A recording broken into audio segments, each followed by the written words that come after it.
Hi everyone, welcome to my channel, Orderly Living Today. My name is Amanda, and today I'm going to be talking to you about a huge parenting win that I experienced this weekend and last.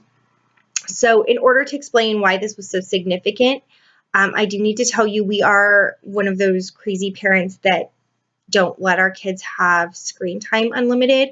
My super responsible 13-year-old is one of the few 13-year-olds probably in the nation that does not have her own cell phone, and we are very comfortable with that decision. She's always in the company of a responsible adult, and if I leave her home for an hour or two, she's very responsible. I don't have a problem doing that, but we do have a home phone she can use, and I have an extra phone if she ever is babysitting or doing something where it would be to her benefit to have a phone. I can always put some minutes on there through a prepaid service.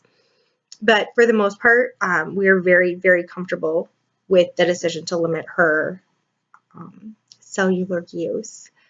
My son also really likes screen time. So they're both huge fans of screen time. We just limit it. So the rule is on the weekends, they can have their devices. So the tablet or the iPod or whatever.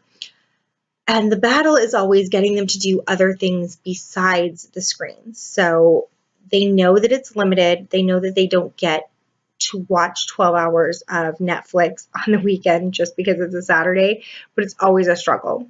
So what I did this weekend and last weekend was that I just made them a list of all of the things that they had to do before they could get their devices. And I had their chores on there.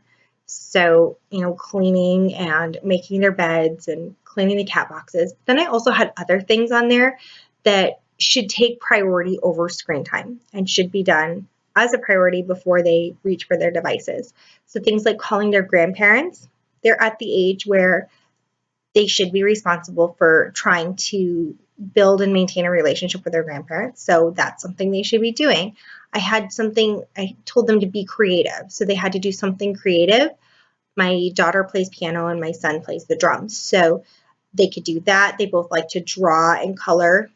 I told them, I don't care what you do, you just have to do something creative. They both had to read something. So for my son, he's just learning to read and he'll read like a couple of picture books. My daughter, she'll read like a chapter or two of the book that she's reading.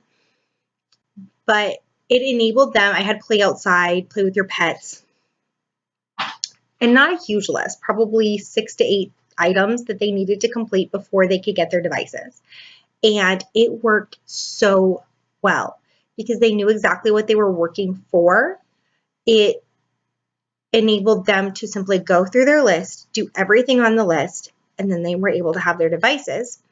And I felt better as a parent because I knew that even if they sat and looked at a device for an hour and a half, that they had already played outside. They'd already done some chores. They'd already, prioritized talking to their grandparents and things like that. So for me, it was absolutely huge. I'm definitely going to keep doing it.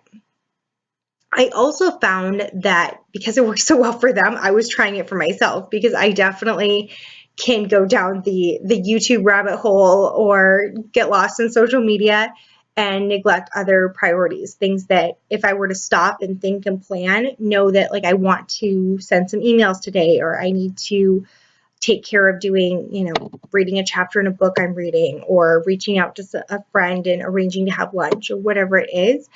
But sometimes I can waste time and not accomplish the things that I'd really like to. So I've started doing this for myself as well. If I know that there's a YouTube video I want to watch or I want to, see what's on social media, I'll make myself a list of things that I need to accomplish first. And then I can take care of, whatever it is on social media that I wanted to see or watch the video I wanted to watch. And it's just a really great way to keep you on task and on track and make sure that you're accomplishing the things that you want to accomplish. All right, that is all for today. Thanks so much, everyone, and have a wonderful day.